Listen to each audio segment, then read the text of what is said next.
Hello अस्सलाम वालेकुम दोस्तों। तो यार क्या हाल है। आज की इस वीडियो में हम टेक्निकल एनालिसिस के बारे में ब्रीफली डिस्कस करेंगे। So let's get start with our video. So now let's discuss what basically what the idea is all about.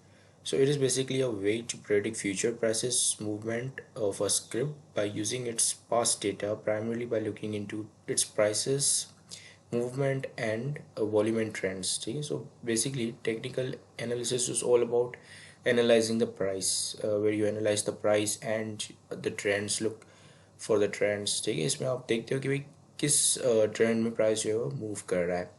इसकी बेसिकली कुछ एजम्पशन है जिस एजम्पशन की बेसिस पे ये पूरा टेक्निकल एनालिसिस बेस करता है।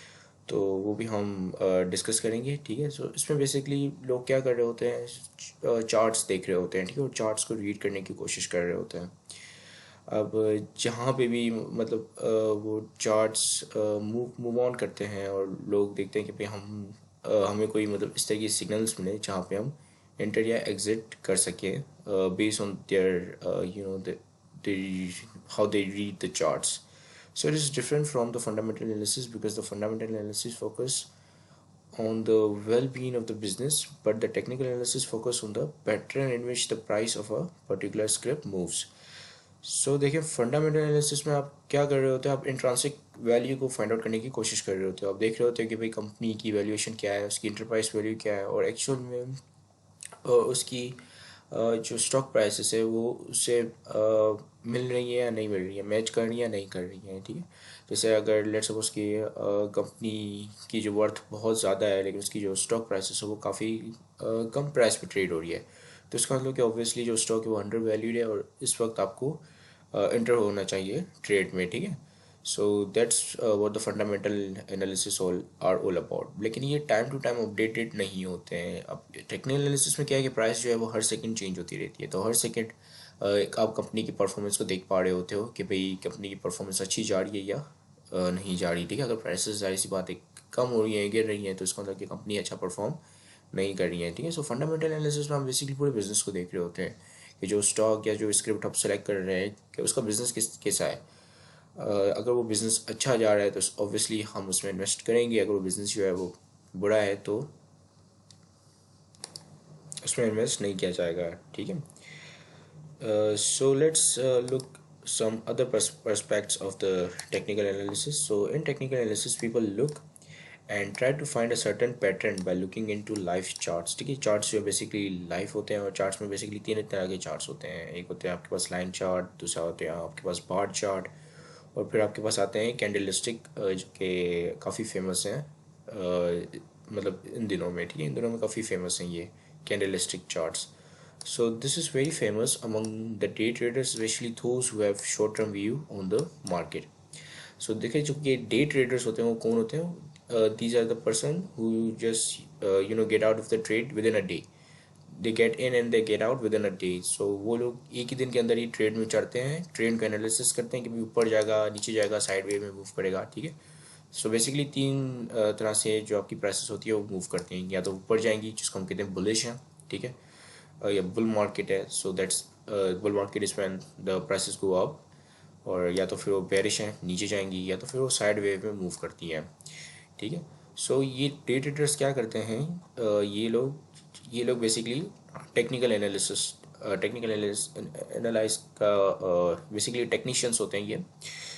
तो ये जो है वो एक पैटर्न के थ्रू किसी ट्रेड में एंटर करते हैं और फिर वो जब इनका जो गोल अचीव हो जाता है, या तो फिर वो प्राइसेस ऊपर जाती हैं या नीचे जाती हैं, तो विद इन अ डे ये लोग निकल लेते हैं। ठीक है, या जो शॉर्ट टर्म व्यू रखते हैं जो कि एक दो दिन या हफ्ते में ट्रेड को अपनी क्लोज कर देते हैं, अपनी पोजीशन को क्लोज करके प्रॉफिट लेकर निकल लेते हैं। ठीक है, so the technical analysis consists of indicators which shows whether a script is undervalued or overvalued and gives buy or sell signals. ठीक है, यहाँ पे कुछ इंडिकेटर्स होते हैं जो कि आपको बता रहे होते हैं कि आपका जो स्क्रिप्ट या जिस पर्टिकुलर स्क्रिप्ट को आप जो है टारगेट कर रहे हो वो इस वक्त ओवर वैल्यू है या इस वक्त खरीदना चाहिए आपने या नहीं खरीदना चाहिए। ठीक है, इसके अलावा आपको ये ट्रेंड भी बता रहा होता है कि मार्केट किस ट्रेंड में मूव कर रही है। ठीक है, या तो फिर बुलिश ट्रेंड में या बेयरिश ट्रेंड में। ठीक है, अगर जैसे कि अगर ये बुलिश ट्रेंड में तो आप जो है कभी भी शॉर्ट नहीं जाना चाहोगे, ठीक है। आप कभी भी इसको जो है सेल नहीं करना चाहोगे, या कभी भी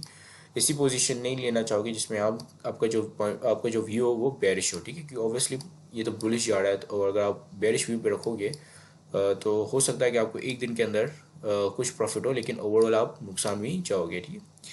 सो जिसकी वजह से ट्रेंड्स को देखना काफ़ी इंपॉर्टेंट होता है टेक्निकल एनालिसिस में। Now these indicators are made up of certain mathematical formulas. अब जो भी इंडिकेटर यहाँ पे सर्च करोगे, जैसे कुछ के नाम बता दूँ, जैसे मैकडीए, RSI, ठीक है, relative strength index, moving averages हैं, तो वो तमाम इंडिकेटर्स जो हैं किसी ना किसी मैथमेटिकल फार्मूला के तहत बने हैं, ठीक है। So also there are two types of indicators, the leading indicators and the lagging indicators, ठीक है। कुछ ट्रेंड फॉलोवर्स होते हैं, या कुछ पास्ट डेटा को एनालिसिस करते हैं, कुछ फ्यूचर की जो है वो फोरकास्टिंग देते हैं। तो ये जो है दो तरीके से ये इंडिकेटर्स होते हैं, एक फ्यूचर की फोरकास्टिंग देते हैं, दूसरे पास्ट डेटा को एनालाइज करते हैं। And now assumption of technical analysis, इसकी कुछ ये जो पूरी टेक्निकल एनालिसिस कुछ अजम्पशन के ऊपर बनी है, ठीक है। So the price of the stock tells everything, ठीक है। पहली अजम्पशन है कि जो स्टॉक की प्राइस की जो मूवमेंट है वो कंपनी के बारे में हर चीज़ बता रही होती है, ठीक है।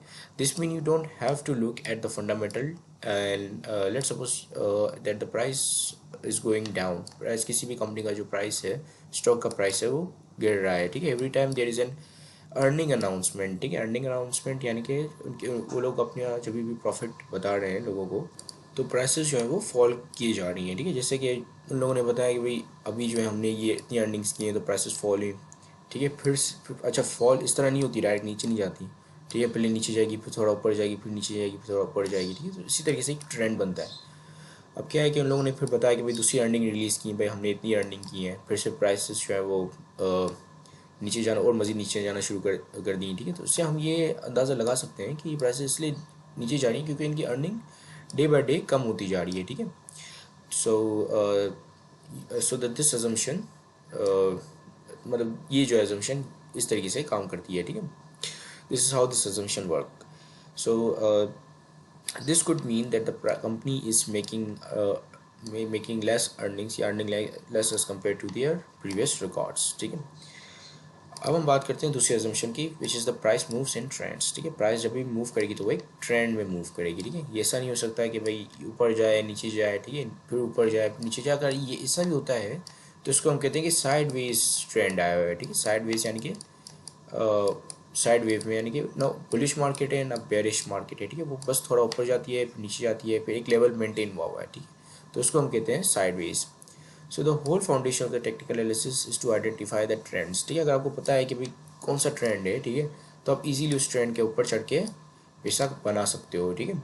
So this says that if a trend is started it is less likely to be reverse, ठीक है। अगर एक ट्रेंड स्टार्ट हो जाता है, जैसे अगर एक बुलिश ट्रेंड स्टार्ट हो गया है, तो ये उसी सूरत में ये ट्रेंड जो है वो फिर से बेरिश की तरफ मूव ऑन करेगा अगर कोई मतलब कोई बड़ा इशू अगर यहाँ पे अकर हो जाए, ठीक है। जैसे अगर कंपनी की प्रॉफिटेबिलिटी जो है कंप्रोमाइज़ हो जाए, या कोई पॉलिटिकल इशू हो जाए मुल्क में, या वॉर हो जाए, ठीक है, हालत वगैरह ख़राब हो जाए, तो इस तरह के कुछ मेजर्स हैं जो कि इसकी ट्रेंड को अफेक्ट कर सकते हैं, ठीक है। फिर आपके पास है history tends to repeat itself. So this says that what happens in the past can be happen in the future. अब देखें, जैसे अगर यहाँ पे अगर आप इस पैटर्न को नोट करें, ये जो चार्ट है वो निफ्टी का है, which is the Indian index. तो अगर आप यहाँ देखें तो एक पैटर्न बनाया हुआ है, ठीक है। यहाँ पे अगर आप देखें ये कैंडल जो है काफ़ी बड़ी है और ये बुलिश कैंडल है, ठीक है। ये दो तरह की कैंडल होती हैं। यहाँ पे ये एक बेरिश कैंडल है और ये एक बुलिश कैंडल है, ठीक है। अब देखिए ये जब भी ये वाली बुलिश कैंडल अकर हुई तो ये मार्केट ऊपर गई, ठीक है। अब फिर से एक और ऐसी कैंडल जो है यहाँ पर अकर हुई, अगर आप यहाँ पे देखें तो सेम पैटर्न यहाँ पे आपको नज़र आएगा, ठीक है। सो जैसे ये वाली कैंडल नज़र आई आपको, फिर से मार्केट ऊपर गई, और फिर से यहाँ पे एक और कैंडल आ गई बिल्कुल, which is exactly same as this candle, ठीक है। सो ये क्या है कि फिर से ये कैंडल नज़र आई, मार्केट ऊपर जाना शुरू कर दी मार्केट ने, ठीक है। सो ये क्या है कि ये आपको बता रहा है कि भाई किस तरीके से आप पिछले हिस्टोरिकल डेटा को देखकर फ्यूचर की प्रोडिक्शन कर सकते हो, ठीक है। So these are the assumption of technical analysis. Inshallah, we will be looking into more prospects of this technical analysis. And this is it for today. Thank you very much for watching this video. Have a great day and Allah Hafiz.